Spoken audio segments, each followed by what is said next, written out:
Voila. Dog, are you okay? I think I'm having an allergic reaction to this beer. I think you are. I'm blotchy as shit. Yeah, you look like Erica when she walked downstairs covered in hives. Should we be laughing about this? No. Are you okay? I'm just gonna actually start to nod off and just, if you don't see me in the camera anymore, you'll know why. Go full anaphylaxis. Seriously though, you feel okay? Cheers, baby. Let's go. Okay. All right. Then. Dude, it looks like you rubbed your face with the really rough part of Velcro. No, it looks like a fucking Brillo pad. Thanks, guys. Maybe just turn the saturation down on your camera. Yeah, at least I asked if you were okay before I made fun of you. Ooh, look at that side of the face. You see that? I'm getting real red. You look like you just slept on a bed of nails. Looks like you just lost a match in one of those Russian slap boxing contests. And Mark wins on that one. I mean, it looks like you fell asleep into a vat of red paint. Do you feel okay though? Like seriously? I'm fine. All right, good. Shellfish having a long time. Yeah. All right. Mark, I was telling Brick before you joined, my wife came downstairs. And my wife covered, like, the entire top half of her body was completely covered in hives. I was like, really? What the fuck is wrong with you? That's not good. We still gave her a bunch of Benadryl and put her to bed. That is not good. Bye-bye. What are you going to do about it? Maybe this is just like a new super virus that's spreading so fast that it made it from Chicago to Denver like that. It travels through the electricity. I was patient zero for the coronavirus too, allegedly. In my basement, actually, now that you mention it. Did you say you gave her a bunch of Benadryl? Like you just started just putting pills of Benadryl in her mouth? Like pills are good. She wasn't like good. I would have taken her to a hospital or so. She was just like, oh man, it itches so bad. So I was like, here, you need a bunch of Benadryl. Walk it off, Marty. You're eating cheese and wine. You're just wrapping pills in cheese. You're like, here, babe, here's a piece. Here's some Munster. Yeah. I mean, I joke about this, but I got to be honest. Lately, I'm kind of feeling better.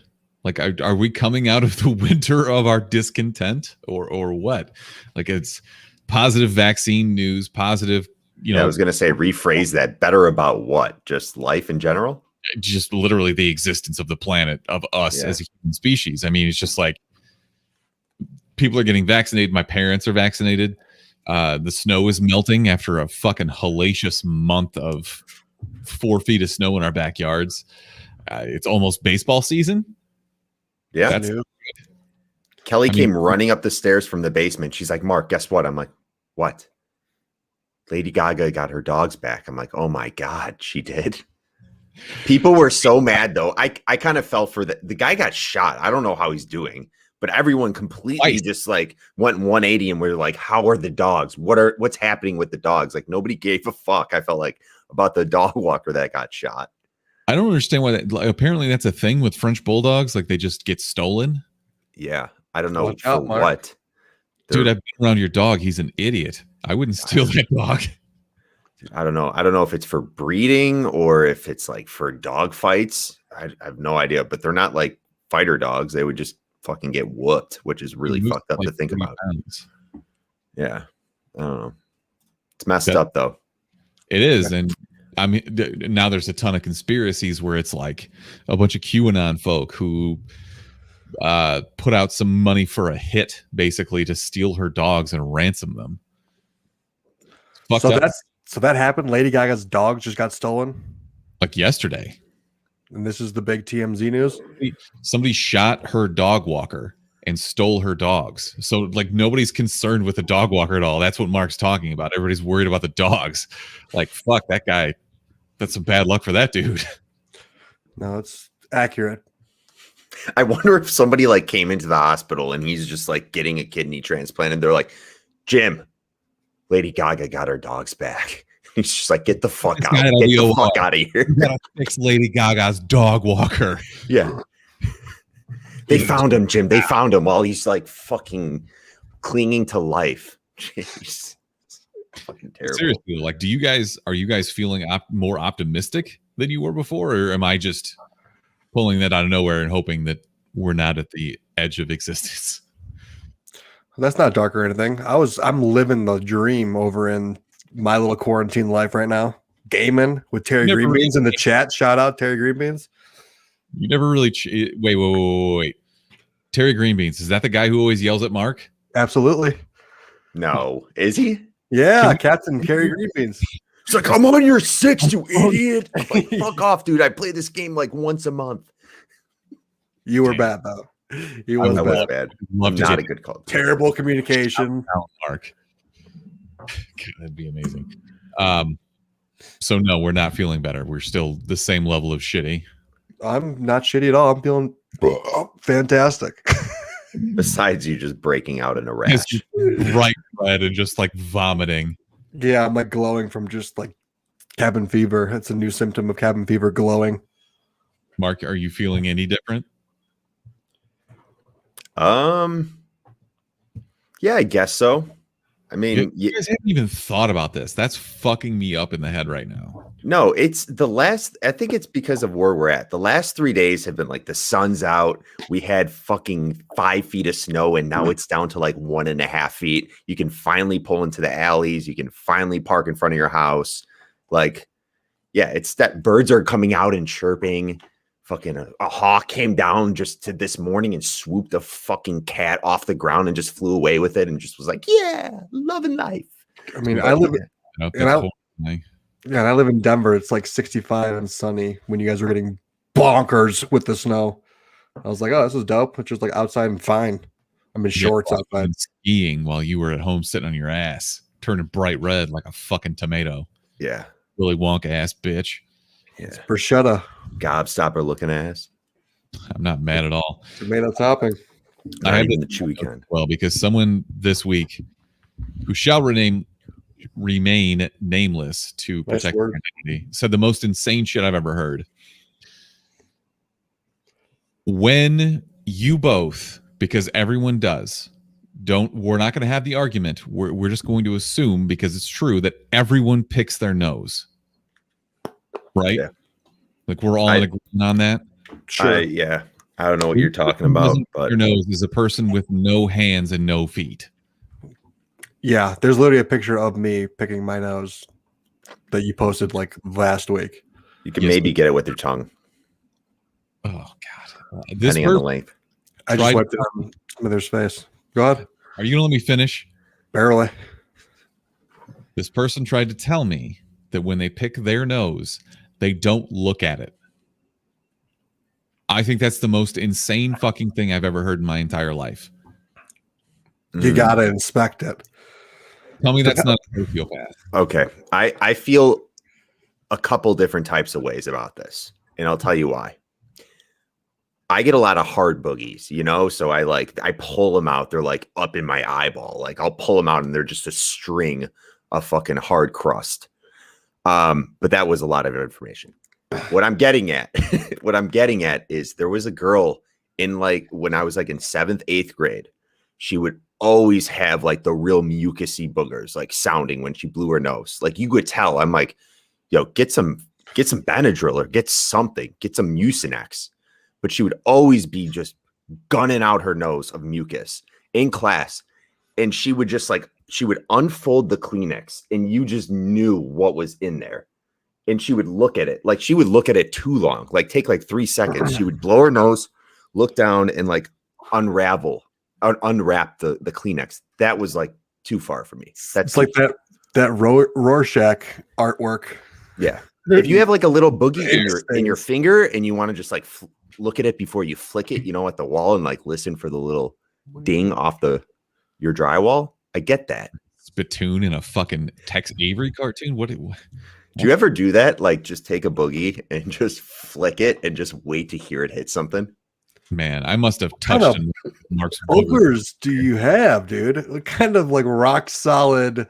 He's throwing pebbles from a beach from his nose. I live in Chicago. It's fucking cold all the time. It feels super dry. The water's even dry. The water's hard. It hurts when you get a shower. Yeah. Anyways, the move there is to act like you're fold. Well, you got to fold the tissue, but like you have to quickly unfold it and then refold it a different way because you got to check, right? Like I feel like it's actually a health thing.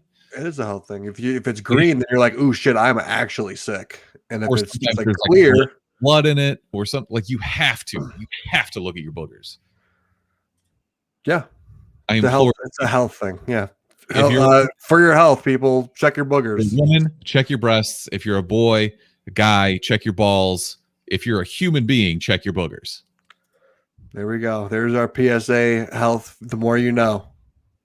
Dun dun dun dun. Mm-hmm. All right, I don't know how we got here, but let's digress Boogies, quickly. boogies. I mean, you got to be a booger looker, though, right? I guess, but I think there's a line you got to draw. Like, it's somebody I thought like I really knew, and it's like a deep, dark secret. In my opinion, like there's certain people you can't trust. Like you can't trust somebody who never swears. You can't trust somebody without a vice, regardless of what that vice is. Can trust somebody that orders a burger medium well. Yeah. Mm-hmm. Medium well. I would say well done. Definitely. Medium well. Maybe that's somebody who got sick before. I guess maybe. Okay. I'll give it a well done. I forgot that was even on the spectrum of cooking burgers. I fucking you still give that think person about that side eye, and you're like, what the. Like you're hiding something for sure. Yeah. You don't like flavor. You don't have taste buds. You must have coronavirus, something like that. Mm-hmm. Or maybe you're dating Burketto. I don't know. Hard to tell. So back to this. Hold on. This person gets the boogie and just like looks away and is like, just like won't look at it. Like, how do you you take it out? Like it's in your peripheral vision. Like it's right in front of your face when you pick the boog. So how does this person like avoid looking at it a little bit? I mean, you could do like the yank and flick, like you don't even give it time. You just pull it straight down and let it go. Then you don't even know like where you're going to try to like flick it or wipe where you're going to wipe it. I don't know. Which is disgusting. Like just get a Kleenex. I mean, you could definitely do that, but I feel like this is important scientific work that we're doing right now. It's kind of fucking me up in the head. You and Bart Simpson. Kleenexes are overrated. What does this have to do with Bart Simpson? Just the fact that I'm in. No, I feel like he would pick his boogers and just not look at it. He's that kind of sociopath. I love Hitler. Didn't have to add that, but sure. Guys, did you notice I fixed the sound drops? No, of course you didn't, because you don't appreciate anything I do as producer here. Here's one. Who cares? Yeah. Shouldn't have to worry about that being fixed. We've been using it for 200 plus episodes. Dumb sound guy. We have. No, I have, motherfuckers. Yeah, that's why we don't care. Tried to learn any of this shit. Why would we when you're so good at it? Look, it's so flawless we didn't even notice that it was bad before. It's not our fault you got a new computer. You're acting like that should be our burden. It's yeah. Not. You decided to get the computer. Deal with it.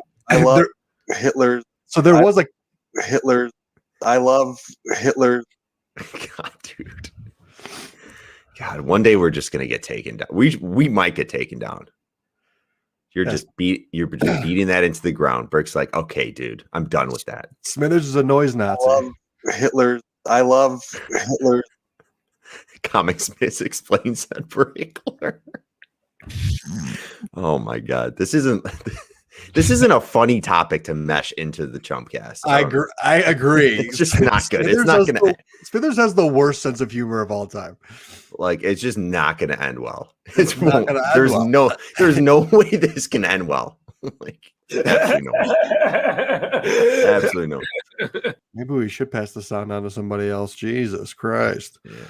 News to us. Thank you.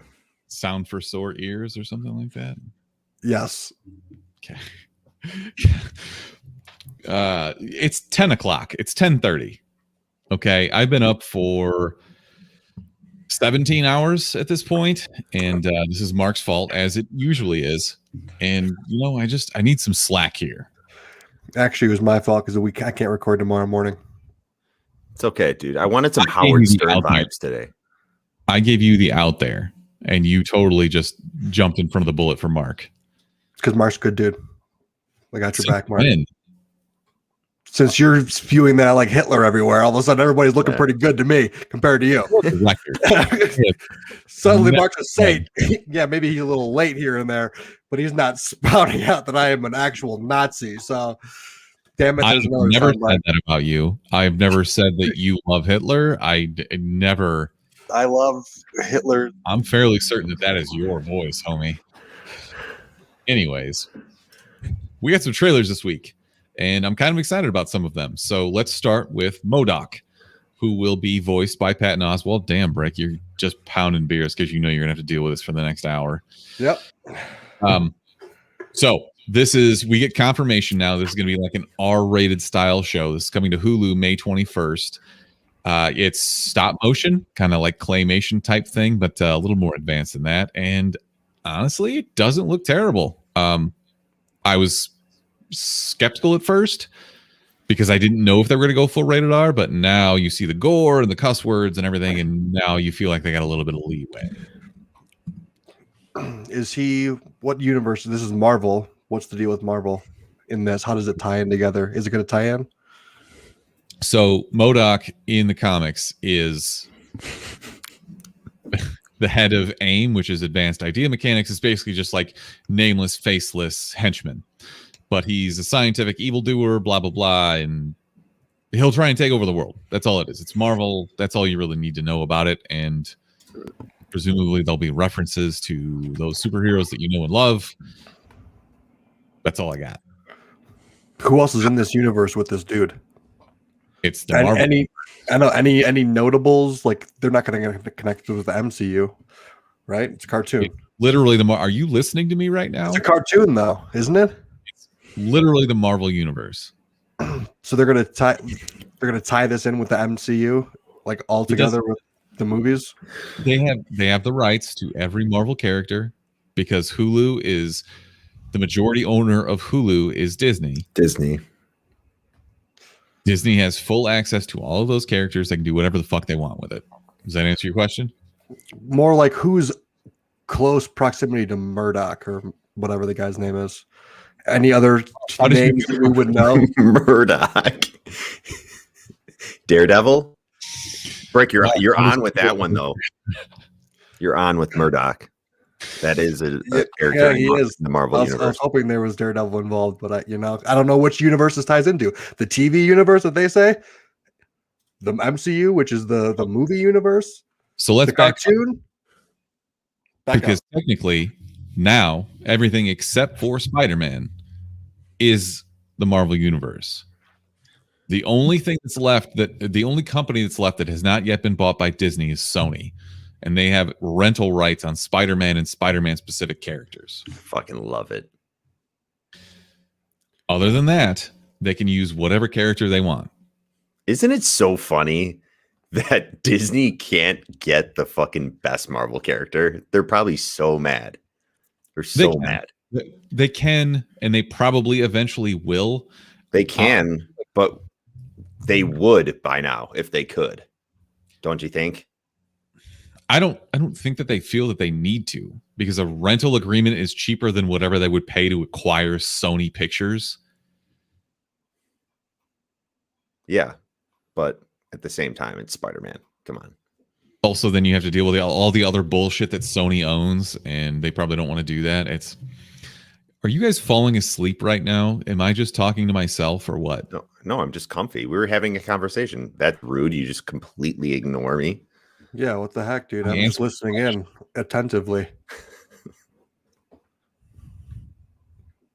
What do you have against Spider-Man? Who? You. Literally my favorite comic book character. Why are you backing up Disney, dude? I'm glad Spider-Man's still with Sony. Down with conglomerates. Yeah. This guy probably wants Disney and Amazon to merge and fucking them to just own our lives. No, what I need is for Amazon to buy AMC. It's not going to ever happen. So then AMC's not going to go back up. Jesus. It did go up a little bit, and it's probably going to happen. AMC, I guarantee, within the next 3 years, will be purchased by a larger company. Could also be Disney, but who knows? We'll see. Back to MODOK. Mark, do you have any thoughts on this whatsoever? Not really. I actually had no idea this was a Marvel villain. I had no idea. We've talked about this several times on this podcast. You want to know why though? Because I saw it was on Hulu and I just didn't put two and two together. And literally the other day was like the first time I looked and I was like, wait, why doesn't Hulu have any stock? And then I realized that they were owned by Disney and Comcast or AT&T or where the fuck it is. Used to be equal shares, Fox, Disney, CBS, NBC. And then Disney just started buying everything. So it doesn't matter anymore. But yeah, let's just move on. Guys, Pixar has a new movie coming this summer. I presume that we're all excited for it because it's Pixar. And it's called Luca. And I need to know, Brick, how they're going to make us cry in this movie about mermaid boys. Mermen. Okay. That'd be a good cue up to have for Zoolander. They're boys. Merboys. But they grow up to mermen, obviously. This is their journey from adolescence. It seems like a coming of age tale in Italy. We can't assume they want to grow up to be mermen. Are you trying to get us canceled right now, dude? We cannot assume that. That's the most controversial thing I've said on this podcast tonight.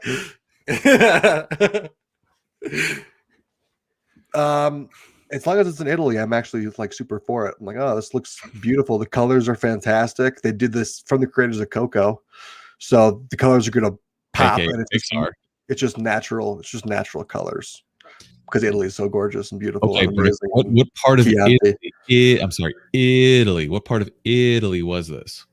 I'd like to say it's part of maybe the Amalfi Coast because it seems like it's an island. It seems like it's an island. A lot of elevation and a lot of different colorful buildings in one small congested little sea town. Okay, Mark, do you have any thoughts on this? I'm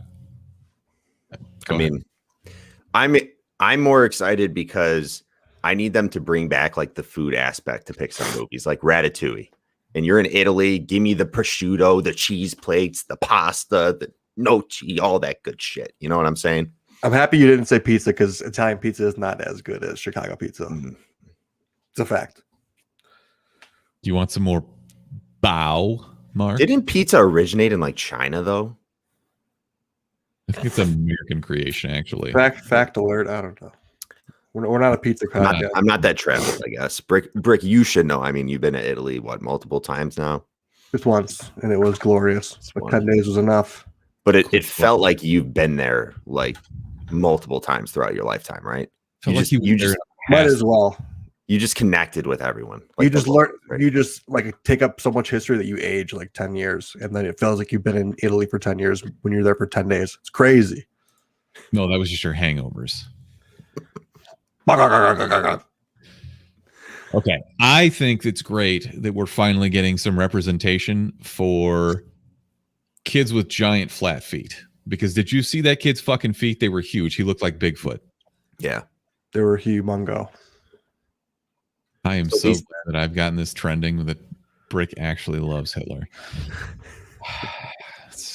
This is bad. I'm back. So these kids, once they touch water, they kind of turn into a merboy. Seems that way. We know it's Pixar. They're clearly hidden, and then they clearly get discovered at some point. Mm-hmm. Because when they touch water, seems like it's once they touch water, that's when it starts to change their shape. And those dirty old Italian biddies, like giving them the side eye and stuff.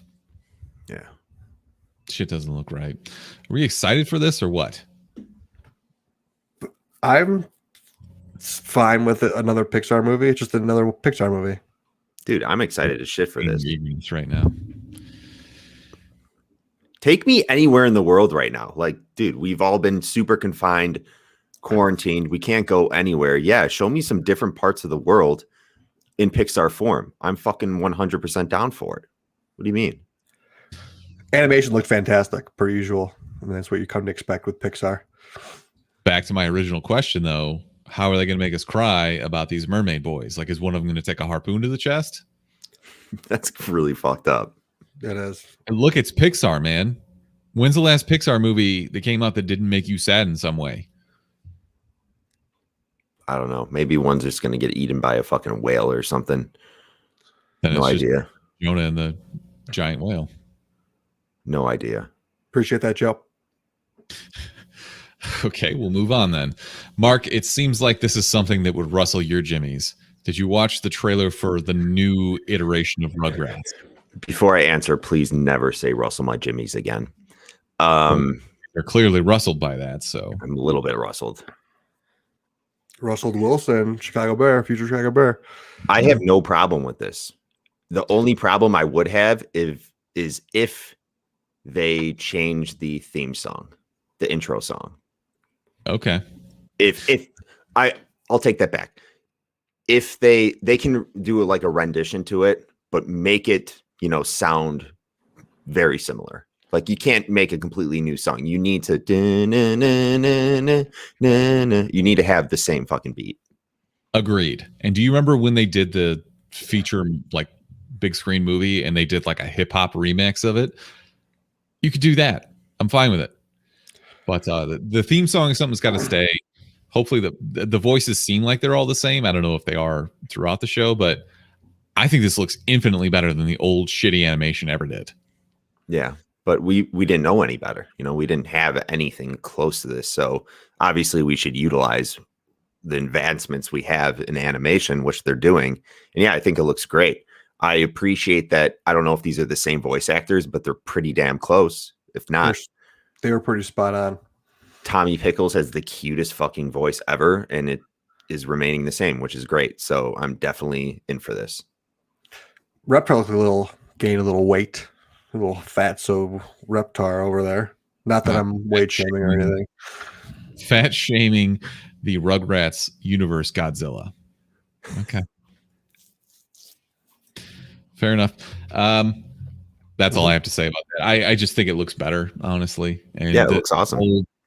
The old animation was just like dirty. It had the Ren and Stimpy feel to it, like the zoom in on the boogers. Speaking of boogers again, it had that feel to it without the actual gross out shots, and I just feel like it was shitty animation.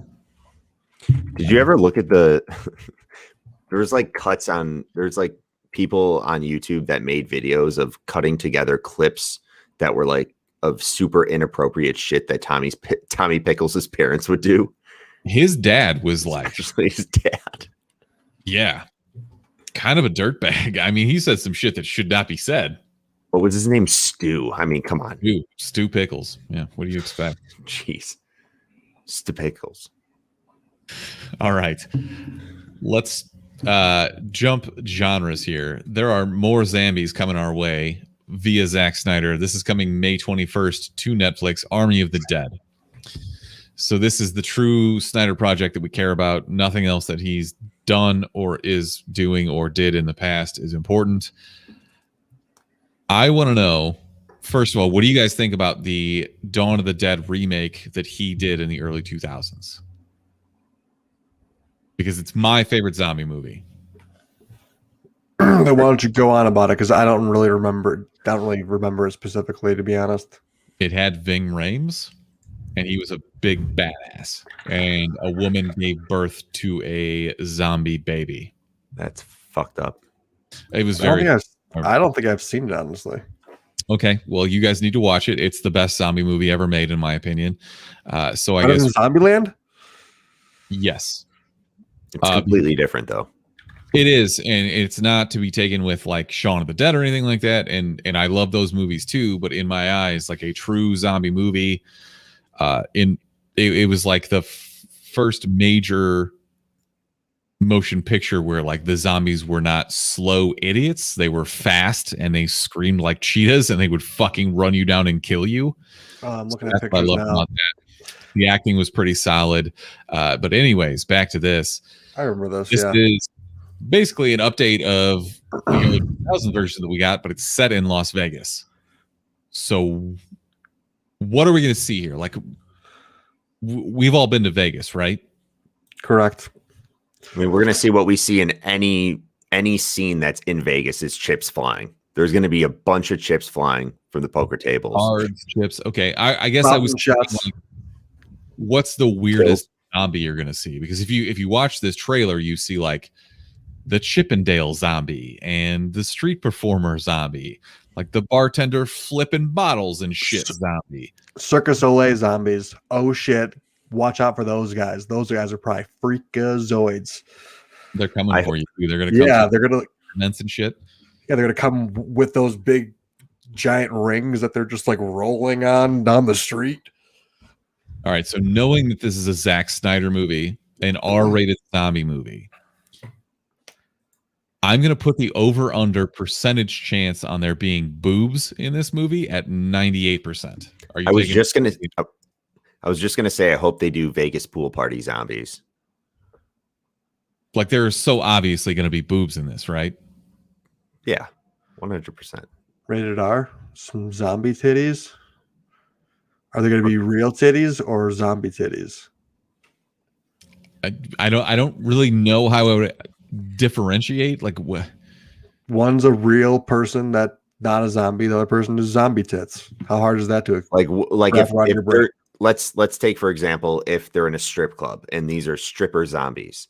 Sure. You're saying that the stripper from the face to like the neck will be zombified, but then the boobs will just be straight up human, regular boobs, and then everything else is zombie. Like, what are you getting at? I can't believe you're that going to be made of silicone. If it's like say they're working at the Rhino in Vegas. Yeah. Okay. So yeah, they would withstand. That's what the one zombie perk they have. The silicone is the savior. Now I'm wondering keeps the body fresh. Make a joke about big fake plastic titties in Las Vegas in a zombie, because that's totally in line with what I would expect to see here. Would that make you happy? Would you be for the movie if that was the case, or against it? No, I'm for it. He's for zombie tits. That's what I'm talking about. Let's go. I'm here with you. I'll do zombie tits. Fuck it. Zombies don't get like wrinkly. They just get discolored, right? They don't like, I always like think like a zombie ages like 50 years when they turn into a zombie, or a person ages. I have to explain to you that zombies aren't a real thing. So there's like no answer to that question. I guess I'm asking the wrong guy. Brick? Yeah. It's because they don't have enough water in their system. They're dehydrated. That's why they seem so wrinkled, obviously. Rick, known zombie scientist. Yes. Mm-hmm. You're a ghoul. Thanks for actually considering my question and really thinking about it. Yes, anding, of course. Yeah. Instead of just shutting me down instantly. Yeah, zombies aren't real. Ghosts are real. I'm a fucking asshole. Yeah. Oh, Smithers, I'm a loser. God damn, is there an echo in here? That sounds just like me. Okay. There we go. I had to get it out before it became not funny, and either way, it wasn't funny. So cool. Did you just get so excited to say I love Hitler that you spit your beer out? Kill. Dude, isn't there like a YouTube fucking code or something that will pick up this? You better somebody says that. You better label this as a World War II history podcast, because there's no amount that is like ever right for this amount of Hitler that's been said. Stop saying it then. All right. Brick, you watched Solar Opposites, correct? I did. Do you have are you excited at all for season 2? I surprisingly am, because I liked where they left off with it, and I liked from what I saw, the weird creative, I guess, animation and the weird adventures that they get on. I can get behind. Plus, they did do it at it late, but they are bringing back the wall. The wall was the best part of the whole thing, which was fantastic. That's because it felt like a Rick and Morty spin-off sketch, though, in my opinion. Which I agree with. And where that all, like the accumulation of everything that went through that wall, and the episode that they ended it with was just like, I want more of this. And it's just a little side story, which makes it even better. But I like that they're continuing that. But you're not okay. I'm asking that question would have been just leading. I guess what I'm saying is I'm mad that they're doing more of this in the spin-off shows, like the Greek one that we talked about last week, Rick and Morty, and not more Rick and Morty, because they promised us 70 more episodes. We've got right, 10, and then they took like a 2-year break. Yeah, they're like, you might not be alive when we get to those 70 episodes. So Yeah, we'll get there. I wonder if there's going to be maybe a Solar Opposites Rick and Morty crossover at some point. Maybe I don't fucking care about that. Maybe they're setting that up. Morty. I agree, but it's like they're giving us that amount of seasons. They're good for that amount of seasons. Don't rush it. Like, it's hard to create awesome content consistently the whole time. You know what I mean? It's just like, let these guys take their time with it. I'm not in any rush for anything. They're going to be good. I don't want them to rush it. If they were only going to get 7 seasons, I want to have them to be amazing. I'd rather have them later that are awesome than rushed like Game of Thrones piece of shit season 8. I don't know. I hope, like, I can get if their creative juices weren't flowing down the Rick and Morty slide, but like, I don't know if they're just completely kind of fucking with us, because this has been the case. I feel like the last couple of years is they end it they cut us off mid-season, then we don't get episodes till 6 months later. They give us a teaser episode, and then we don't get a fucking season for a year later. And I don't know if they're not just not in like, oh, it's April Fool's, here's a fucking episode of Rick and Morty. Yeah, maybe they'll do that again this year. I don't know, but all I'm saying is it's not funny. Give me more Rick and Morty. I get what you mean, but also I can probably see from the writer standpoints, like, they don't want to be pigeonholed. They want to explore other projects and stuff like that. It's just, I guess what I'm saying is I don't think we're going to get 60 more episodes of Rick and Morty now. Yeah. The thing I also don't understand. Do you think they just had a better deal with Hulu? Like, working with Hulu? Do you think they're getting paid a lot more than they did with Adult Swim? It doesn't matter if it's more, it's still additional. You know, like, it's on top of whatever money they got paid for signing a contract for Rick and Morty. The thing with Rick and Morty, though, they can literally do whatever the fuck they want.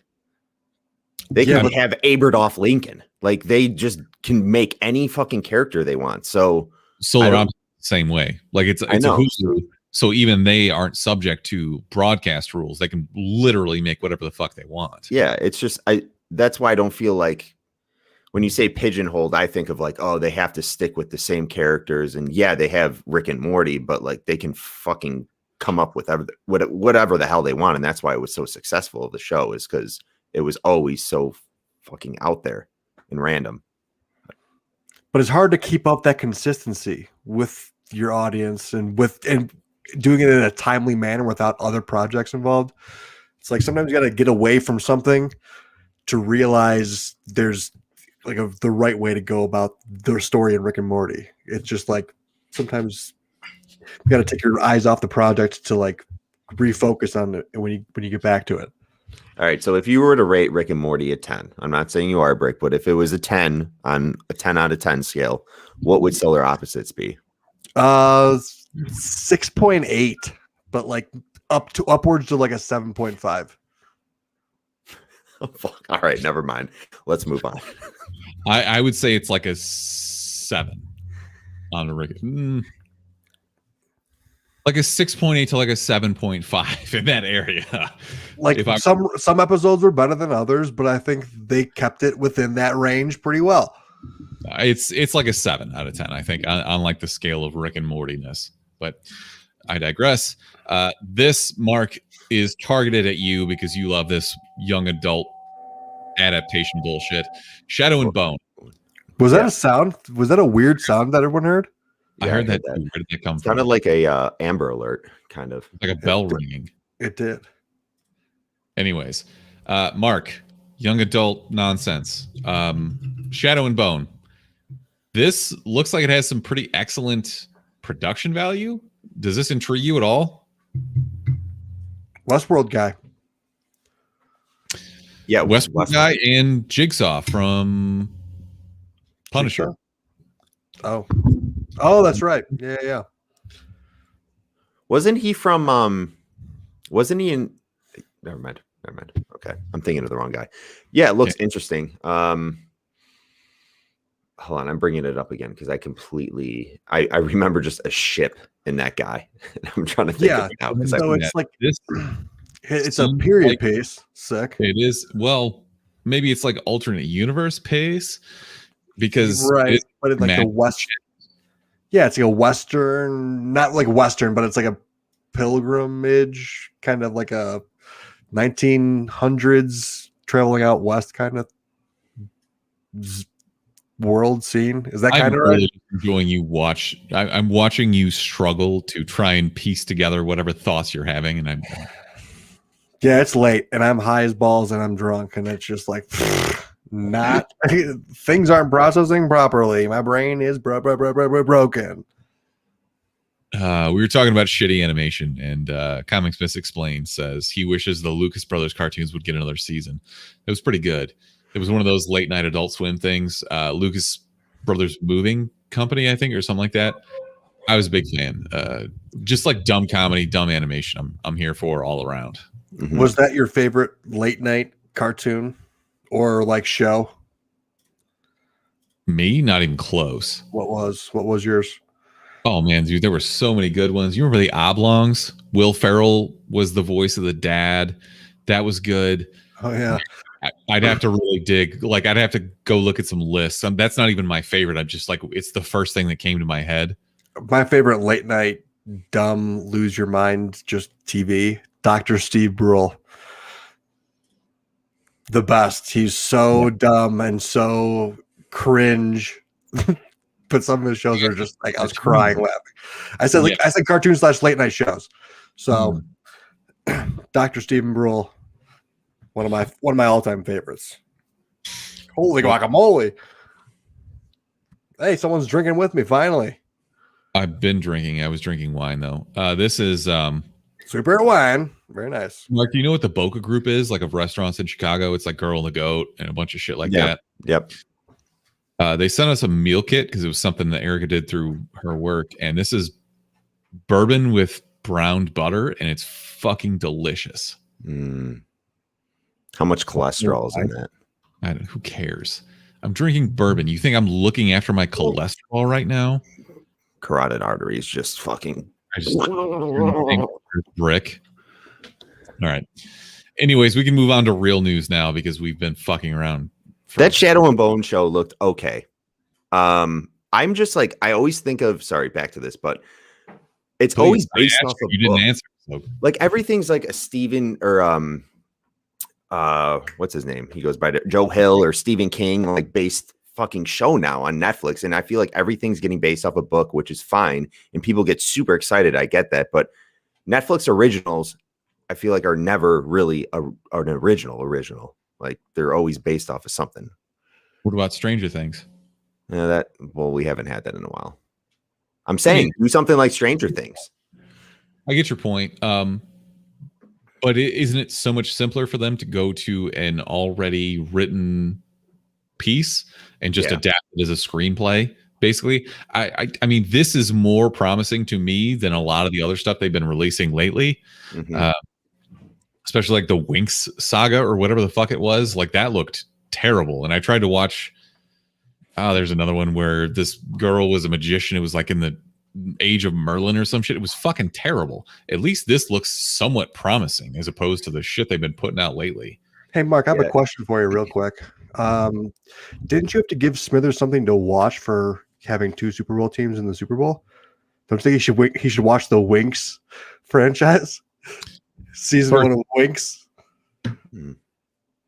First of all, we said movie. I'm not watching another 10 hours of bullshit. No, but because he got 2 Super Bowl teams in there, it gets to be a TV series. I'm just gonna wait for season 2 of Outer Banks to come out. That was also never in the deal. Also, the next time your car is dead and you need help, you can go fuck yourself. Dude. Rude, dude. It's like you lost a bet. You don't have to, threaten them like that. Jeez, neighborly Smithers. I'm not surprised though. I'm not surprised either. You pieces of shit. back to Bone and Shadow or whatever the fuck the show is. Shadow and Bone. Show and Boner. Didn't they completely strike out with the last 2 Stephen King shows that they had based off of his novels? Like Lock and Key, I heard sucked ass. And then there was that one in the and it's been renewed for a 3rd season. Really? I heard it sucked ass. Maybe I'm wrong. But it was a movie. They did that movie where it was like in the crop field or some shit in the grasslands or something. Also, and I heard that wasn't good. Stephen King. Huh? This is not Stephen King. Oh, this show? I'm just this saying. Shadow and Bone is not Stephen King. I get that. I'm just saying, like, why I feel like the last show that they did based off of novels, it's been Stephen King, but still they've kind of shit the bed. But I don't know. I don't care. Probably won't watch this, to be honest.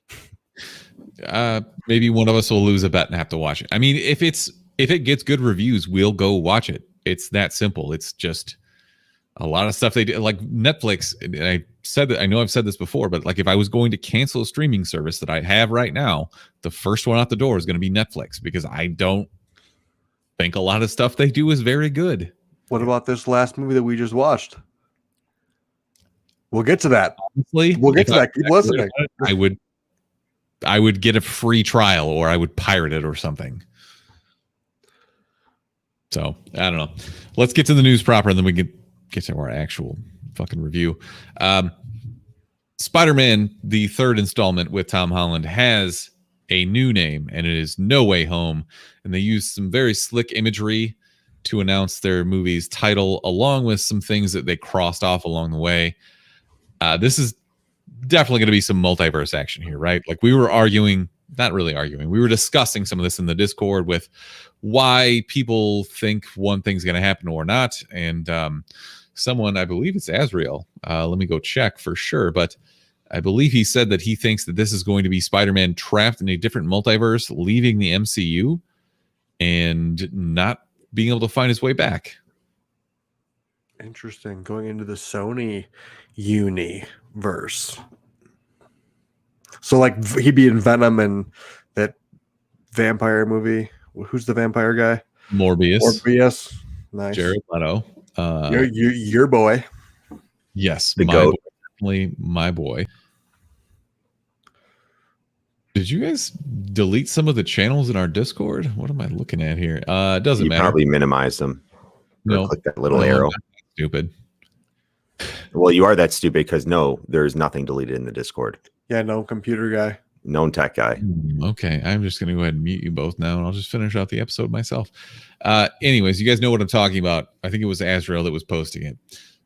Do you believe what he's saying is true, in that they will take Tom Holland Spider-Man, put him in a different universe, and leave him without a way to get home? Until they bring him back when they get the rights for him. It's all part of their plan. Homecoming 2. Here, Sony, play with Spider-Man for a little bit. We have a bunch of other shit we got to deal with at the moment. Eternals, WandaVision, Captain America. They got enough shit they can deal with. They can let Spider-Man do his thing, but they will bring him back. There's no way they're going to let Spider-Man not come back home. I think that's a good theory, because I think this is what these studios are loving to do right now, and that's use the term multiverse and use it in their movies. Like this is a known term now within people that just watched comic book movies, didn't read the comic books, so didn't really know what these multiverses were. Now they know exactly what it is. We get it in WandaVision. We see it in Into the Spider-Verse, things like that. So I think that's a very good theory. And then we also know that supposedly Garfield, right, and Tobey Maguire are coming back. Fucking John, amazing. Yeah. So that's what leads me to believe that it's fully going to be a multiverse thing. Otherwise, it doesn't make much sense. But the thing is, so Tom Holland's contract with Sony / Marvel is up after this movie, but they are printing money with this. Mm-hmm. So why would they stop making these movies when they know that it's a huge box office draw? You're talking about Disney itself? No, I'm talking about, in this case, it's Sony, really. Well, I think Sony's got good contracts with Tom Holland already. He's already doing Drake, Uncharted. He's like doing other movies with Sony. It's an easy transition, I'd feel. Yes, but I guess why would they cut off one of the... So the deal with Sony is, I think every 4 years they have to make a Spider-Man property in order to retain the rights. It's something like that. It's similar to like what Fox used to do with Fantastic Four and shit like that. So I guess what I'm saying is, why would they let the rights revert back to Disney instead of just continuing with this product that they have?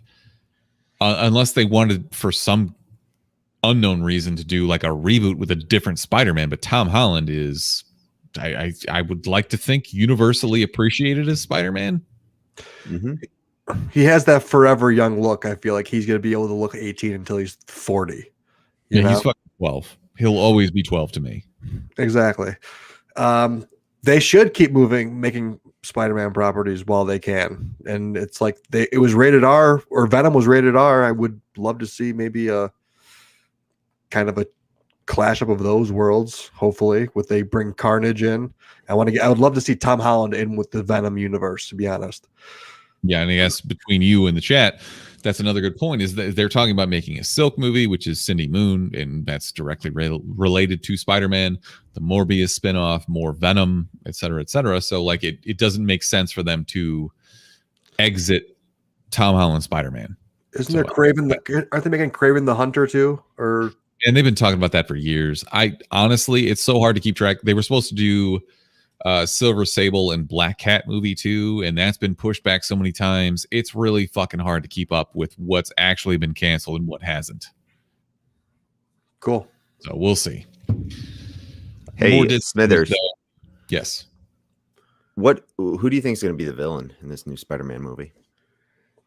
Excellent question. If it's multiverse, isn't Alfred Molina coming back as Doc Ock? You think he's going to be the main one? Yeah, but I think that's going to be like a side effect of Spider-Man jumping universes. Yeah. I mean, like he'll go to a universe where he didn't defeat Alfred Molina as Doc Ock. Have they introduced Kingpin yet or no? Oh, yeah. No, they don't think they did. They did. I mean, the rumors were that they were going to bring in Charlie Cox as Daredevil. Mm-hmm. If that's the case, that would definitely have Kingpin in it as I'm totally blanking on his name right now. I can picture him. Okay, I'll look it up. But how cool would that be if they just like introduced the entire Netflix Marvel universe just via that? Vincent D'Onofrio, thank you. Yes, thank you for finishing that as well. I knew you weren't. So it's good. So yeah, I still have really high hopes for this. I don't think it really matters what the title of it is going to be. I thought it was kind of funny that they were like all of the individual actors like Zendaya and Tom Holland and I can't remember Ned's actor's name. That's probably on me. But they were all introducing it as like Phone Home or whatever, different names and shit. And they released the video where it was Tom Holland, and they were like, well, we can't tell you the actual name because you're going to spoil it. Because Tom Holland is notorious for just dropping hints on shit that he should not be saying. Yeah. On whatnot. So funny stuff. Moving on. Disney is announcing more release dates for their upcoming stuff. So Loki, the Loki show with Tom Hiddleston, is coming June 11th. I feel as though they're going to lead. They won't even take a 1 week break. It's going to be WandaVision ends, Falcon Winter Soldier, Captain America Winter Soldier starts. Mm-hmm. As soon as that ends, Loki starts. And I don't know what they'll do after that. Maybe they got more shit they'll introduce, or they'll start up Mandalorian again. They're going to have something. Like Mark, when Disney Plus first came out, they released the first season of Mandalorian, and then it was like a dead zone. They weren't releasing anything new, and you were telling me you were going to cancel your Disney Plus until they started releasing good shit again. Did you cancel? No, because I bought the year up front like an idiot. You did that with something else too. Something that it was MoviePass. You remember MoviePass? Oh God, I got fucking screwed on that. Dude, I came up on MoviePass. I think I watched like 25 movies under MoviePass and paid like fucking like $100 or some shit. Okay, so it was nothing. Correct. You paid like for a full year. Yeah, I didn't pay for a year. I just started it up, and then like I we didn't watch a movie for the first month for some reason, and then like the one movie I go to was like $6.25, cheapest movie of all time, and then I canceled it because they canceled it. They're like, actually, we're not doing movies anymore. We're done. I was like, what the fuck? No, we're not gonna give you that money back. We gotta go. Yeah, then I just went AMC. It was great. Yeah, but they still forced AMC to release like A-List, where it's a subscription service instead of paying per movie that you go to. So I will give them credit for being that catalyst. Yeah, thank you for bringing it to the industry. There you go. Sorry to see you go though. Peace. It was like $10. It was so cheap. Oh my god, it was amazing. It was so good for like the first 3 months. I saw so many movies for like $10 total. Yeah, it lasted for like a year though, didn't it? It did for a while. Yeah. But anyways, good times. I don't remember how we got here. We were talking about Loki. They're also releasing The Bad Batch, which is kind of a spinoff of Clone Wars animated series. What do you guys want to see with Loki? I hope we don't get a lot of Loki. I want to see like universe hopping, the wildest, most inexplicable shit. And I feel like they already started this with WandaVision, where it's just like someone creates a universe, they do whatever the fuck they want. And I want the same thing from Loki, because Loki has those same powers of chaos. That's exactly what I want. Okay, I like that. I want it to be like the Catch Me If You Can version of WandaVision, where it's mysterious and you don't know what's going to happen, and everyone's making these theories and wanting to know what's going to happen with Loki. But he is doing just trickster, con artist stuff throughout all these different worlds and universes and awesome fantasy places. I'm really looking forward to this one. Clever. I want to see a scene where Loki is in like some trouble and Thor's trying to figure out how they're going to get out of something. And he's like, come on, just let's get help for me this time. Do get help. And like Loki initiates it, where Thor's like, fine. They do get help. That'd be fucking great. I mean, they've already shown that they're going to do those kind of callbacks in these Disney Plus shows when Jimmy Woo. Yep. Jimmy is the card trick. Jimmy because Woo. that back to the Ant-Man. Yeah. Which was awesome. They've already, it was hilarious. I loved it. I absolutely love that Easter egg. So they've already shown that they're going to do shit like that. And I would love to see more stuff like that. And that's what's awesome about the MCU is they have so much content to reach from that's already been made that they can make these Easter eggs as they go. And it's really well written and really well done. And I just can't wait for the cleverness of Loki. Well, we talked about how he's probably DB Cooper. That was what we talked about when we saw the first TV spot, remember? Right. Because you would just watch that documentary. And yeah, it's awesome. I can't wait for it. I think we've hit DB Cooper. We still need to hit a DB Cooper reference every single episode. We've missed the last like two. Similar to WandaVision, like you go decade by decade and you show me a new con man, regardless of who it is.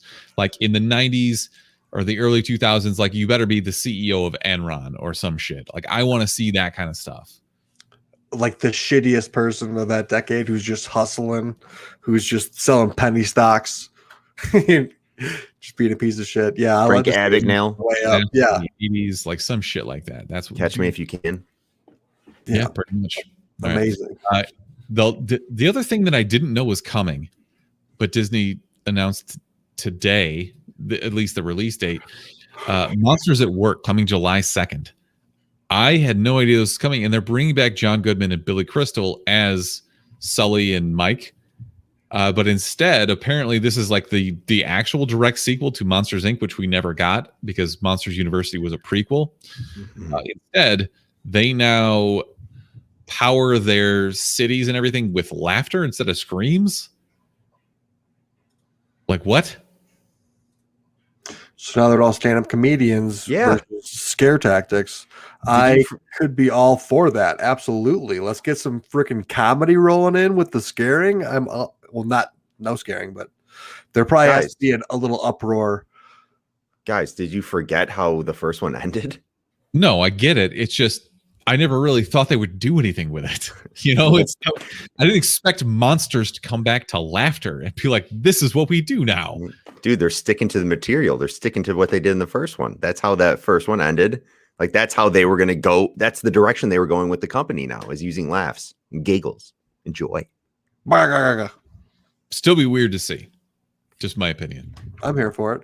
Maybe they can get a bunch of comedians to jump in there and throw some one-liners. Who would you want to see added into the monsters? Dave Chappelle to come in and call one of these monsters a bitch. I'm rich, bitch. That's not even Dave Chappelle, but it's a Dave Chappelle skit. So the Tom Segura monster would be fucking hilarious. Yeah, Bert Kreischer. Do you think that you could get like a big name dirty comedian to do this? Like, that's so off-brand. Also, Bert Kreischer is not funny. I think he's pretty funny. He's got some good bits. That Rachel Ray skydiving one was awesome. Just like throwing Anthony Jeselnik and see how dark he can get with keeping it PG. He's talking about like, never mind. I'm not even gonna go there. But yeah, that would be dark as fuck. Jerry Seinfeld.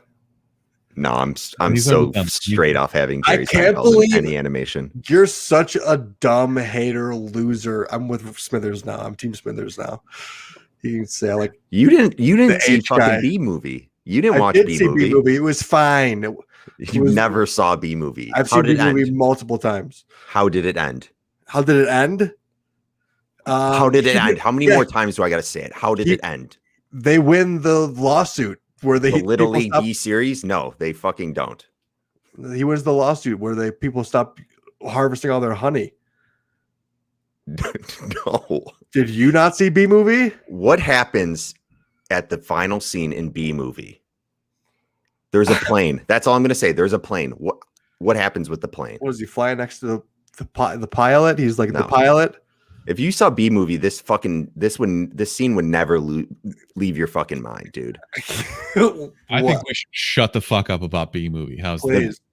The evil bee hijacked the plane, and then a swarm of bees came in and landed the plane gently to the ground.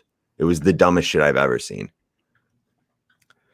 Fuck you, Mark. Best. We the best. Worst. The worst. How did we get here? Huge skank, terrible, but thank you. This is what happens when we had episode. This is what happens when we do late night episodes. Did you just say that? I didn't even hear what you said. I said this is a train wreck, and yeah, I agree. Usually, it's better when we're drinking coffee instead of alcohol. Mm-hmm. We're the new Howard Sterns, but way cooler. And way poorer. All right, one of you take a best man alive and run, please. Best man alive, dumbest man alive. The guy who faked his own kidnapping instead of going to work at an auto shop. Let me pull this sucker up. So this guy, 19 years old. Souls. Yes, 19 years old. Apparently didn't want to go over in Arizona, didn't want to go to his job at an auto mechanic shop. And instead of going in on a Wednesday, he decided to tie himself up and throw himself on the side of the road and then faked his own kidnapping. Clearly he was caught by not being actually kidnapped, and he got fired. So dumbass. What a dumbass. I don't know, man. So where you land on this is worst man alive.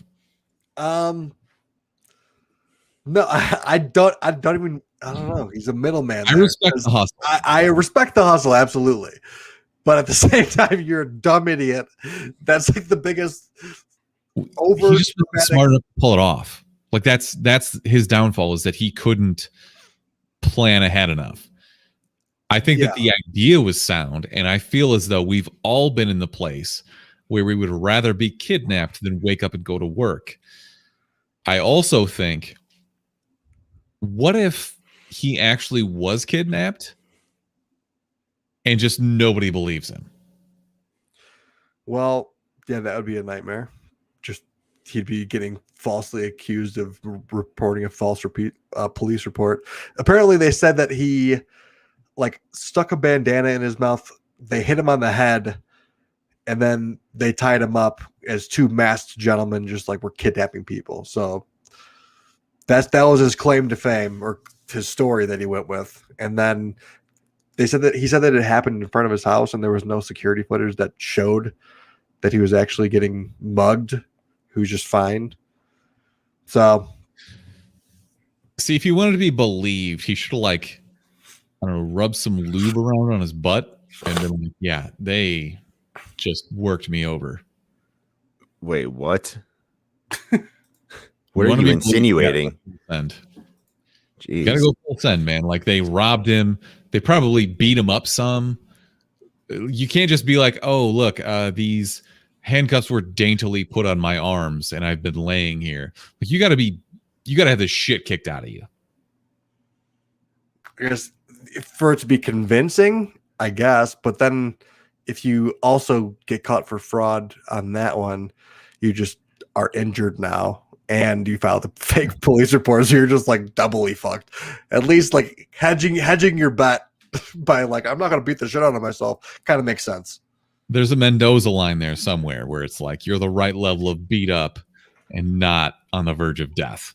I would have loved to see the video camera footage, just him beating himself up, because that'd have been just fantastic for the cops to be like, all right, oh yeah, you got kidnapped by who? You're also psycho self. What does this mean, myself and Irene? No, thank you. Yeah, like, what was his story for getting kidnapped? Like a million different mental illnesses. Like, yeah, I'm bipolar. I've got multiple personality disorder or something like that.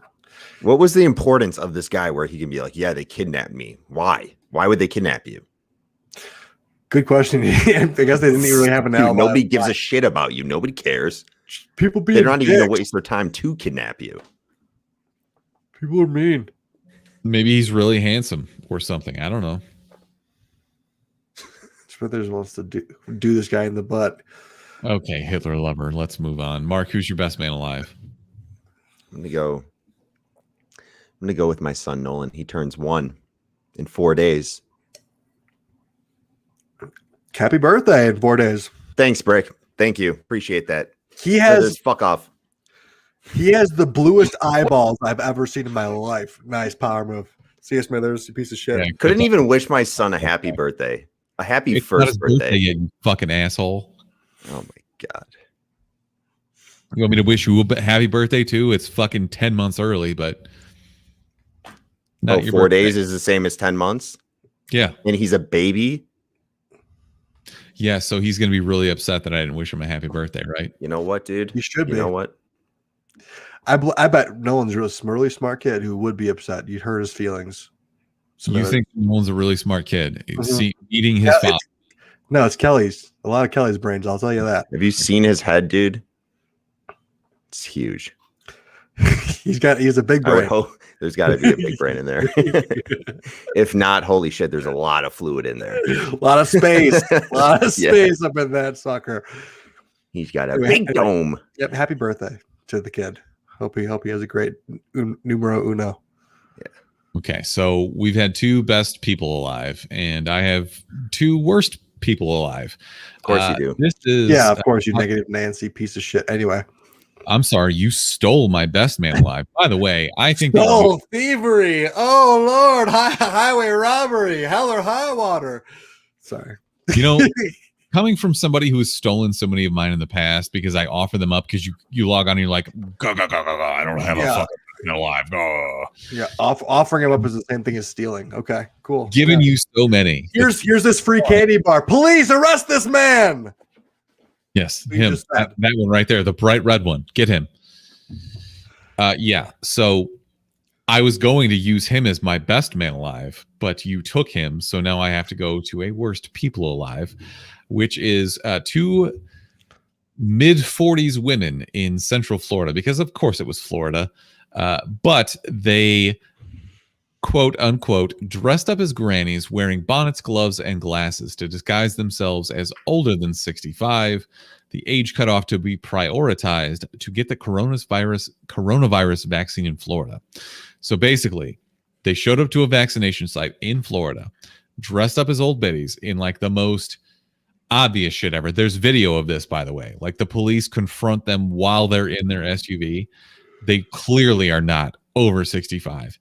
and they just get called out immediately.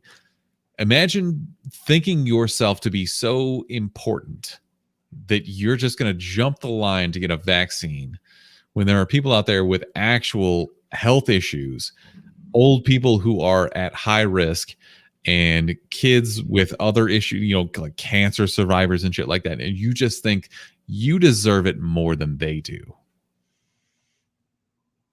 That's a brick move if I've ever seen one.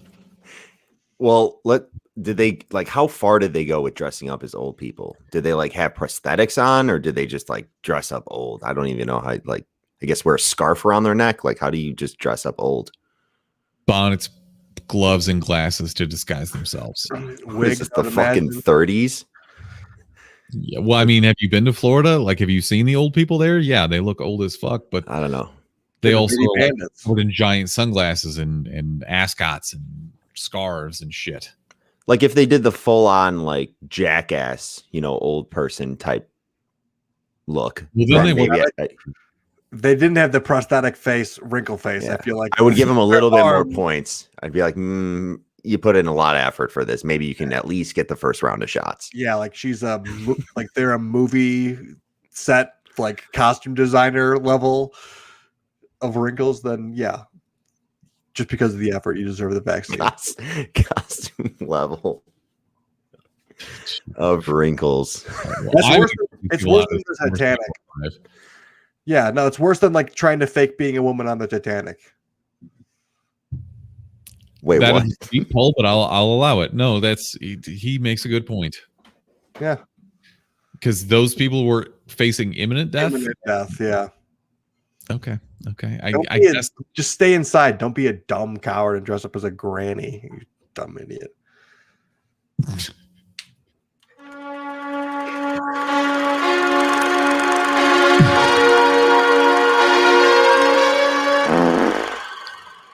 Is this the worst episode we've ever done?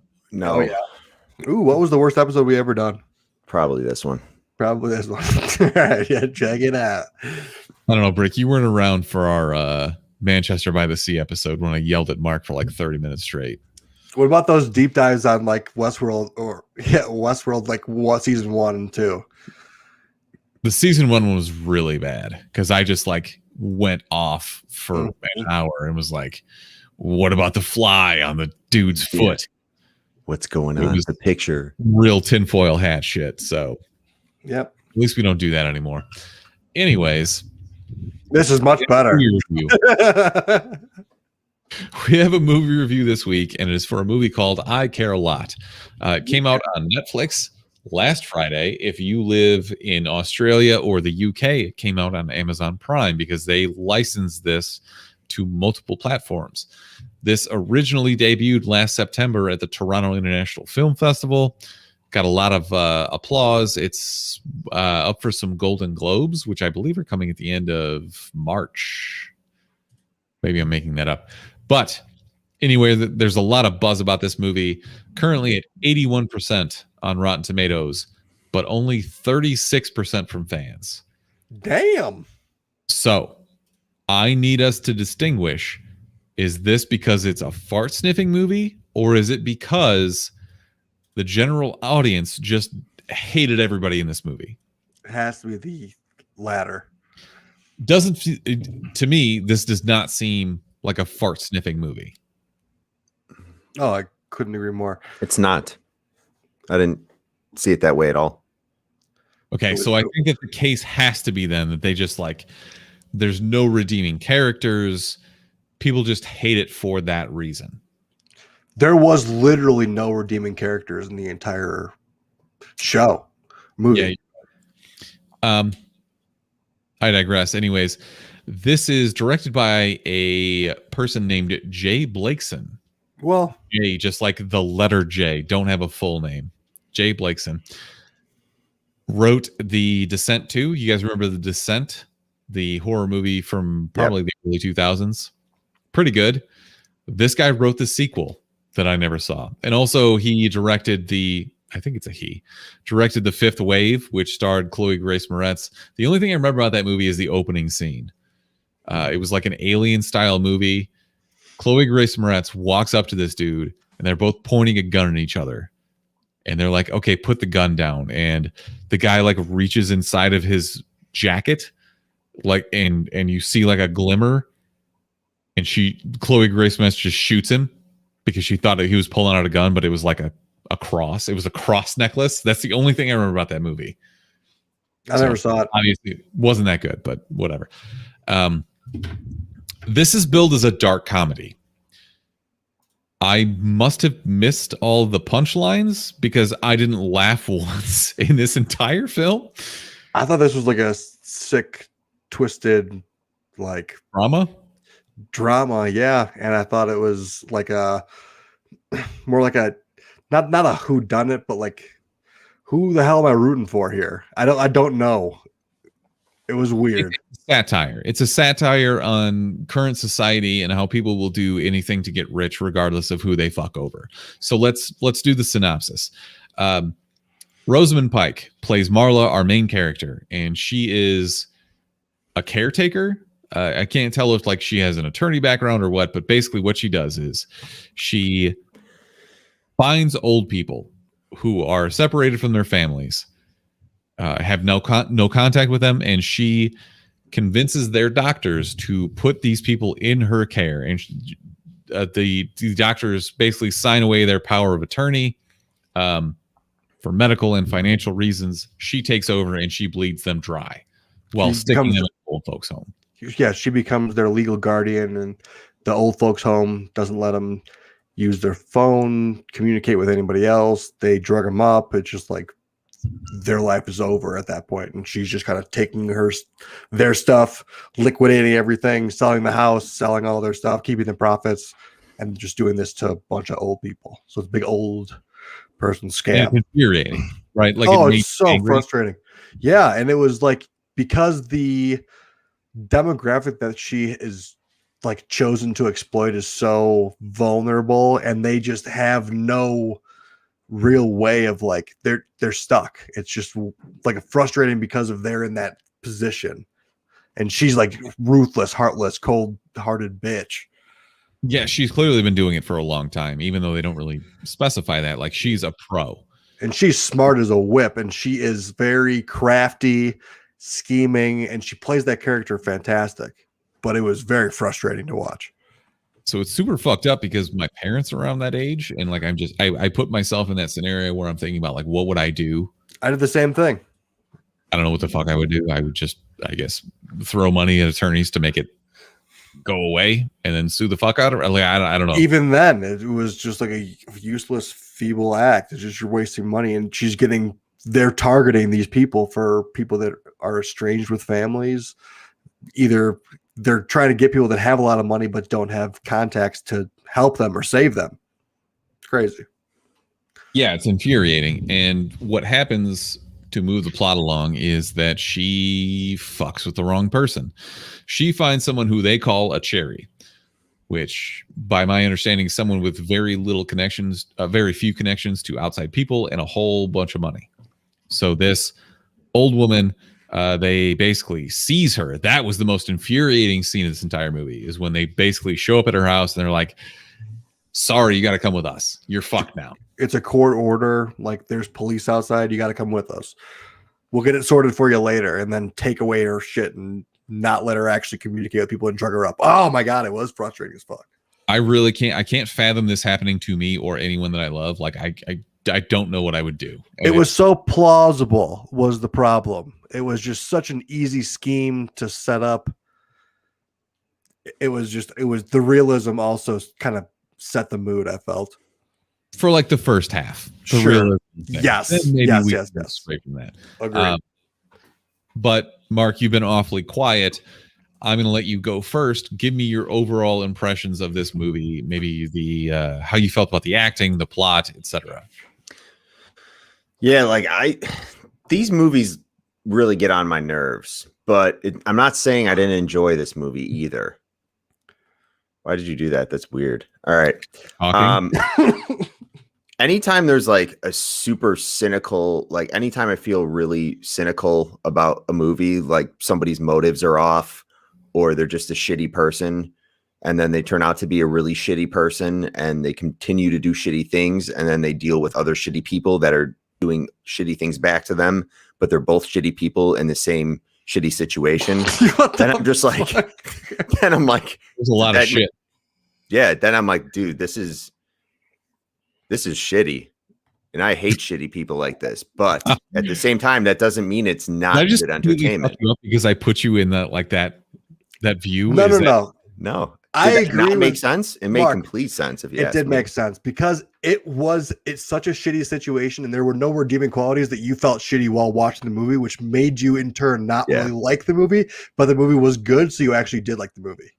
And you feel shitty because you watch a shitty movie with shitty people, and you were like, "Oh fuck, I like it, so I'm a shitty person too." Yeah, but you like the movie gave you the feels, which makes it somewhat of a good movie because you're like, I'm into it. I invested in the characters. I've invested into what the fuck is going on. Everything is so shitty. I feel shitty.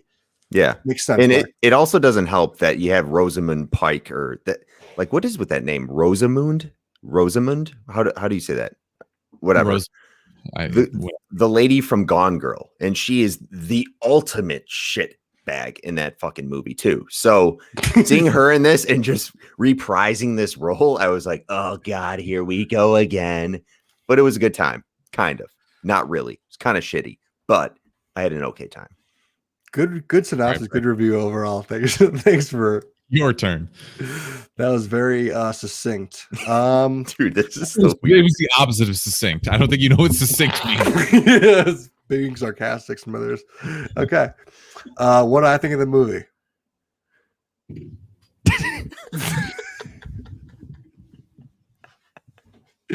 All right, so I do have some thoughts here. Can you put my face away, dude? What the fuck? Are you nervous? No, I don't like this. Damn. There was a lot of trying to add some production value here. Yeah, there was a lot of intrigue, like in this movie. For some reason, around every corner, I was like, I want this bitch to just get murdered or get killed or get her own. Like, I want her to get, but she just like couldn't. It was one of those things that was like frustrating, but because you were frustrated, it made the movie better. You didn't want this terrible person who's very sadistic, just like taking over the elderly. You didn't want her to win at all. But Peter Dinklage himself, even though what he's doing on the back end of things, he's like a human trafficker. You're like, I'm kind of rooting for Peter Dinklage at this point. And I'm like, I don't know who to root for, but it was nobody. Everyone sucks in this movie, but there's so many twists and turns and back and forth, and like it was like a cat and mouse kind of deal. Like, how are they going to resolve this issue? You know, this person's wrong.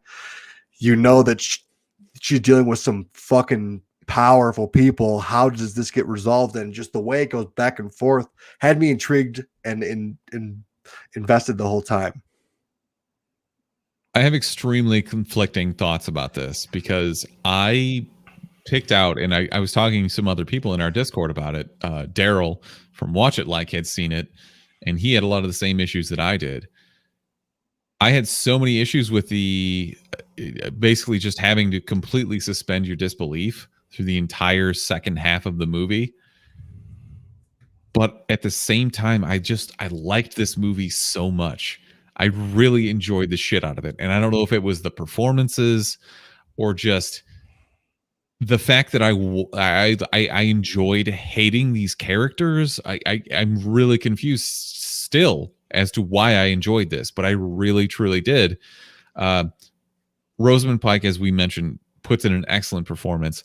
I could have used more of Peter Dinklage, but also I understand why they didn't show him more. He's supposed to be like this kind of untouchable, higher up figure, and I won't really get into the why. I feel like that may be a little bit of a spoiler, but I also really enjoyed both the score and the cinematography of this. They do a really good job of juxtaposing the evil nature of everything that is happening versus a very bright, sunny background where they like make you want to feel that everything's okay. And maybe that's just like an allusion to a nursing home where the lights are super bright. Everybody's supposed to be pretending to be happy, but also at the same time it's miserable, and these people are like on their last legs. I found a lot of symbolism there. The 80s techno synth score really did it for me. I don't know why. It had nothing to do with it whatsoever. It was just like in the back of my head, it just felt right at the time. And maybe it was this postmodern look that Rosamund Pike has with like the super perfect lined up hair and her outfits that are starched and pressed and perfect, meticulous. Every step she's meticulous. Do you think they were trying to get us to like her, like the director wanted us to kind of like her a little bit or feel for her at all? Because she had like this little love story going on, and I feel like they were like, she's such a badass, like look at her taking down the mafia and scheming this guy. At the same time, I'm like, I still hate her. Like, mind your own business. That's what I'm thinking the whole time. Like, mind your own business. If you don't, shit's gonna happen like this.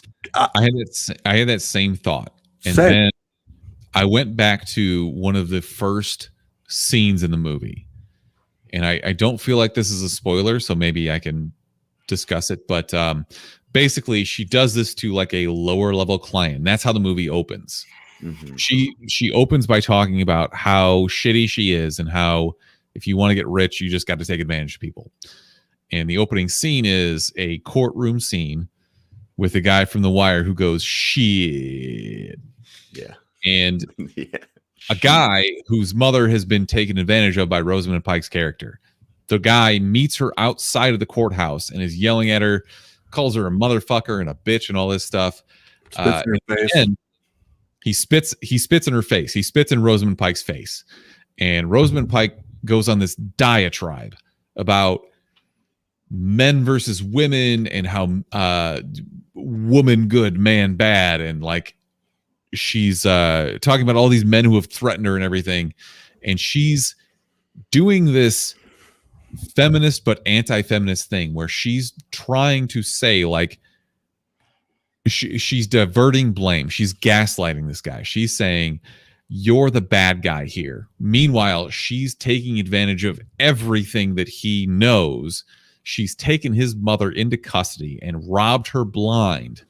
Mm-hmm. And meanwhile, she's looking at him and saying like, oh, men are always trying to hold me down, blah, blah, blah. So I think the entire time, there's no way the writer / director, whomever, was saying like, you need to empathize with this person. That's not what I took from this.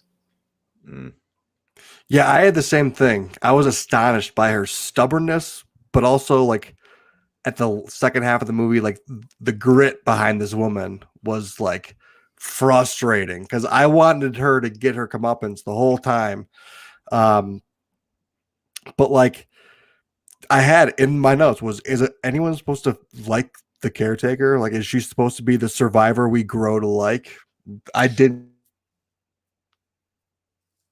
feel that at all because she's ripping off the elderly in a much more sadistic way than what Peter Dinklage was doing, which was human trafficking, which is also way more fucked up. Or is it? I don't even know. It's like both of them were super sadistic, and like you felt when she took that elderly lady into what was her name, Jennifer Peterson. When she took her into custody, you felt that helpless feeling. I felt it through the way everything was portrayed and the way it was shot, the cinematography. You're absolutely right, Smithers. They portrayed that helpless feeling that it was like, yo, it's crazy. Someone's taking power. They're taking the legal rights to a person who's like 65, 70. It's like at that point, I'd rather have like Ben Stiller as a caretaker. You'd rather have the Ben Stiller orderly? Yeah. Oh, your thumbs hurt? Well, your back's going to hurt because you just pull landscaping duty. But at the same time, I didn't really feel helpless for the old lady in this because she knew when she was talking to her, she's like, you just wait, motherfucker. Like she knew what was going to come to her. Which was eventually cool. Everything from her, and they drugged her up and shit. Like you can't not feel bad for that old woman. But it was cool the way, the way they did that too is she was supposed to be pleading like that she's insane and she can't take care of herself. And when she was drugged, it was cool to see that she was still somewhat aware of the situation, and that kind of gave you like at least some hope for this lady. But like they pulled it away quickly too, and the way that what was the lady with the short hair? Rosamund Pike, Marla. Rosamund Pike, Marla.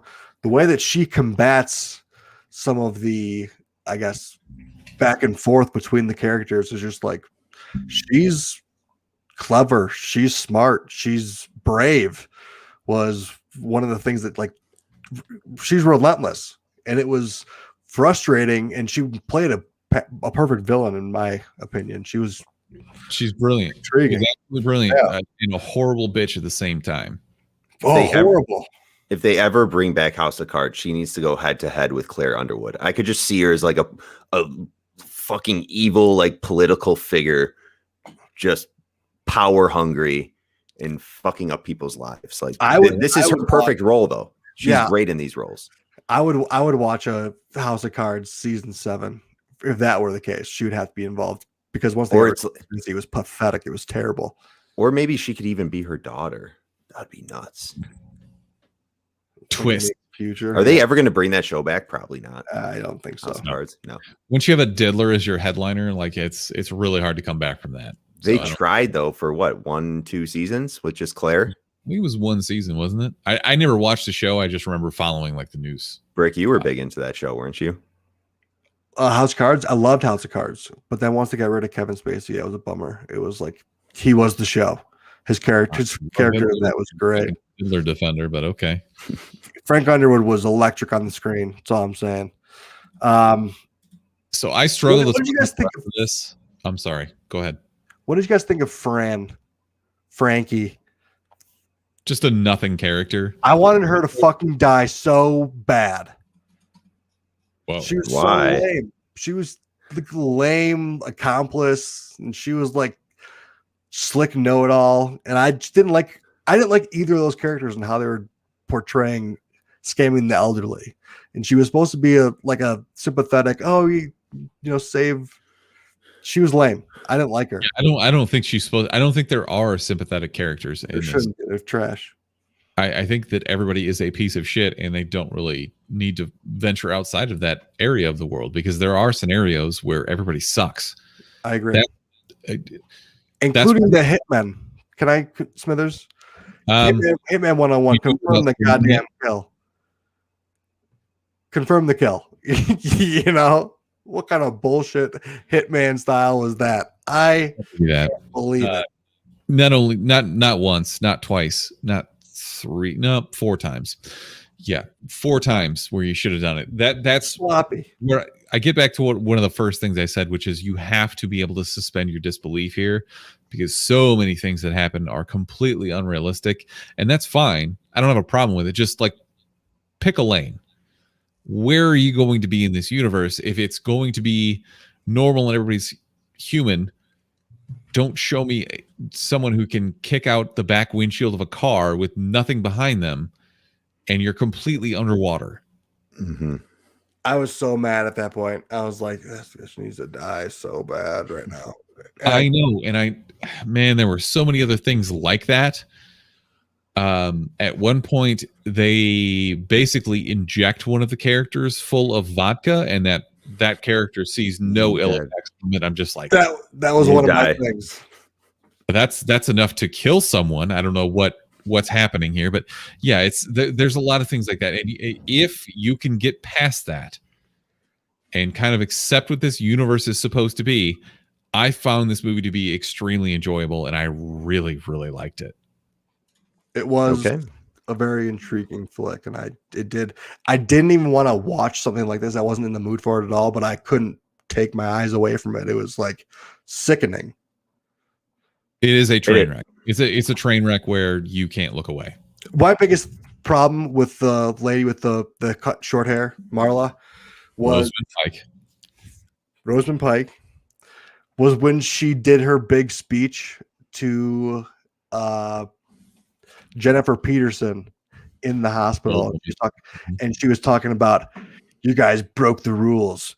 Fight me fair in a court law or courtroom. I was like, you're a terrible person. Like, you can't be like playing by the rules when you're breaking all the rules to just completely rip people off and steal the end of people's lives. hey, do you want to live on your own when you're 65 to 80? Nope, we're going to drug you up and take the last 15 years of your life because we want money. Fuck that. Yeah, look, everybody here is terrible. Trash. There's really no other way to explain it than that. No one is redeeming. That's why they don't refer to them as heroes and villains. They call them antagonists and protagonists.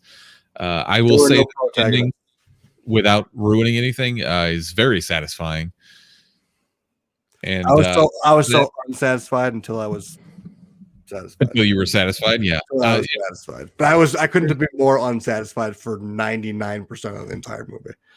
My biggest problem is characters lead, like in a movie, you have 2 hours to show me what a character is, like how they think, what they would do. And Marla makes so many choices that I'm just like, there's no fucking way you would do this. She denies getting paid off in the very beginning of the movie. She has so many other things. And then like the one at the end, which I can't spoil, but it's in the third act. She makes a deal that is just so fucking mind-blowingly stupid. I cannot reconcile how I really fucking like this movie. Meanwhile, I had so many issues with how dumb the characters were. This is the most extreme example of a movie where that's the case, and I can't think of anything I could even compare it to. I think that's why it's got a 36%. Is first of all, made people feel shitty for all of it, pretty much, and like some of the dumb parts were just like some of the parts were just so frustrating that it was like, fuck. They put emotion in you. I will say that, dude. All that said, I always say that the worst thing a character in a movie or TV show can make you feel is nothing. And I had strong feelings about everybody who showed up on the screen in this movie. And that's why I got to say, this is, for me, this is a see it. I think you should watch this movie. I'm going to say save it. Okay. Not because I didn't have a good time. I did. I just don't think I liked it as much as you did. And sometimes I just want to mix up the reviews a little bit. So I'm going to go a different recommendation. I'm going to say save it. That's fair. If you had to pick like your biggest foible of the movie, what do you think it would be? Writing, acting. You just have to be in that mood, you know. You can't be like in a cynical type mood where you're just sick of everyone's bullshit and feel like everyone's out for their own, you know, self-interest. You have to be in that mood to just be like, oh, I'm going to accept that this is just going to be full of shitty characters and I'm just going to go along for the ride. It's pretty much how it is. I mean, that is most of the world though. Yeah, exactly. Which you get sick of sometimes and you just don't want to see it in a movie, but this is a movie exactly about that. All right, Britt, give me your rating. To a degree, I agree with both of you. With Mark, it's like you save it because I agree with the mood. It has to be a mood that you want to watch it, but when do you want to feel shitty, you know? I didn't feel shitty coming out of this. I didn't feel shitty coming out of it, but like for 2 hours, I felt shitty for most of it. So it's like, it was like frustrating, and it doesn't like ruin your day because it's a good movie. It's a good movie. That's why I am going to say see it. Okay. That's fair. I mean, I'm glad that we had such discourse on this because it's a very nuanced thing. And if somebody told me they hated it, I wouldn't be like, you're crazy. Like, there's no way you shouldn't like this. Like, I would totally understand somebody saying this is the worst fucking movie they've seen all year. Yeah. Like, that movie is not for me. Yeah, I get it. All right, let's wrap this up. Give me your recommendations. Mark, you got something for me? Smithers, I know you haven't been really reading comics, and I get you just don't want to just jump in at a random time, but Image has the $10 first volumes of their graphic novels. Are you aware? So isn't it $1? Didn't they used to do $1? No, it's $9.99. But it's the graphic novel. Okay, so it collects 6 issues or whatever. But that's what they do. They always do. The first volume of the graphic novels they have are always $9.99, which is $5 less usually than everything else. There's a book out right now called The Department of Truth. It's written by James Tynion IV, who is writing Something is Killing the Children, which is definitely going to be option for a show. It's fucking amazing. It's honestly probably one of the best things written in the last 10 years. Batman, he did the Batman Wood. too. He picked up Batman after Tom King. This, since we love talking about conspiracy theories, this book is about this guy that studies conspiracy theories, doesn't believe in them, but he like investigates people that are just infatuated with conspiracy theories. Little does he know that some of these conspiracy theories actually are true. And it's just like everything you think of, like the reptilian people to like flat earth and shit like that. It's an interesting take. And I think you should definitely check it out since we love this conspiracy theory shit. Yeah, I like him. I like him a lot. I like the things that he writes. So, okay. Rick, what do you got? Ted Lasso. I know it came out last year, but I started watching it on Apple TV, and it is actually really, really good. It's about Ted Lasso's Jason Sudeikis is like a coach. I believe he was a football coach. And then he goes over to England. He goes over to London and is a soccer coach, a different football coach. And just some of the character development, and Ted Lasso himself, aka Justin Sudeikis, is like the most likable goddamn guy, plus an awesome coach. Did you say Justin? Funny. It's a Jason. Oh, you said Justin Sudeikis. No, Jason Sudeikis. It's fantastic. It's really well done. I can't wait for season 2 to come out. I haven't finished season 1, but I watched like 8 episodes today. I was like just locked in. And then I like watched 4, and then I watched the movie, and then I was like, I'm going back to.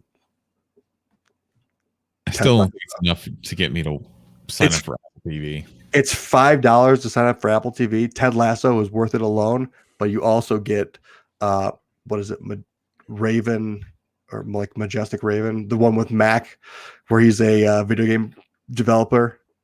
Ravenclaw. No, they just released a trailer for season 2 of that too. They did. That should have been in the notes, dude. Yeah. Oh, really? It should have been in the notes for everybody who watches that fucking show. Yeah. No. All right. Raven.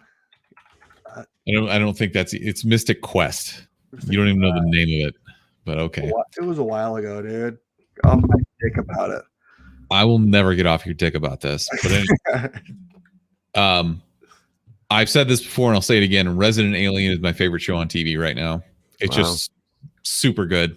Can't even talk about it any more than just Alan Tudyk is a very good robotic person who acts as though he's never had to be a human before. And it's very well done. So I won't belabor that anymore. But also, The Simpsons recently came back 2 weeks ago, not the last Sunday, the Sunday before. So they went on mid-season break, and they came back with this episode, which was basically a tribute to Enda Krabapple, who was Bart Simpson's middle school teacher for the entire show up until like 2013, 2014.